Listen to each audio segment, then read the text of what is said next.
हर भारतीय को पता है रामभद्राचार्य जी की जो संस्कृत है वो बहुत श्रेष्ठ भाषा है और भारत की प्राचीनतम भाषा है और हर भारतीय इस बात पर गर्व करता है। लेकिन आपका यह कहना कि जो संस्कृत न बोल पाए वो व्यक्ति विद्वान नहीं हो सकता, इसमें कोई तथ्य नहीं है।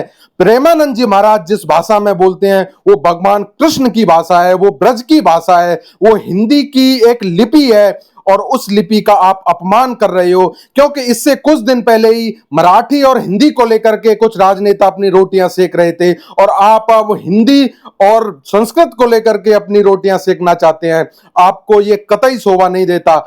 शायद आपको अंदाजा नहीं है कि आप किस तरह की बात कर रहे हो। 2-2,500 साल पहले इसी तरह के प्राकृत और संस्कृत भाषा के विवाद के नाम पर हमने अपने सनातन संस्कृति से एक अलग धर्म बना दिया जिसको हम बुद्धिज्म कहते हैं। उसका भी मूल आधार यही था कि कुछ तथाकथित धर्म के ठेकेदार लोग ये कहते थे कि आप संस्कृत बोलोगे तभी विद्वान कहलाओगे, आप संस्कृत नहीं बोलते हो तो आप मूर्ख हो, आप संस्कृत नहीं बोलते हो तो आपको शास्त्र का ज्ञान नहीं है। और उसके आधार पर ही आप जैसे कुछ लोगों ने ही धर्म के नाम पर विभेद हो गया और नया एक संप्रदाय खड़ा हो गया। तो आप कृपया करके संस्कृत, हिंदी, मराठी और इन भाषाओं के नाम पर यह भेदभाव बंद करो, क्योंकि भारत के जो मूल हैं वो समावेशी मूल है। संस्कृत पुरानी भाषा है, उसी से निकली हुई भाषा हिंदी भी है। तो आप कैसे कह सकते हो कि जिस भाषा ने संस्कृत से जन्म लिया है तो उस भाषा में बोलने वाला व्यक्ति विद्वान नहीं हो सकता। आपकी बात के पीछे कोई भी तथ्य नहीं है, इलॉजिकल बात है।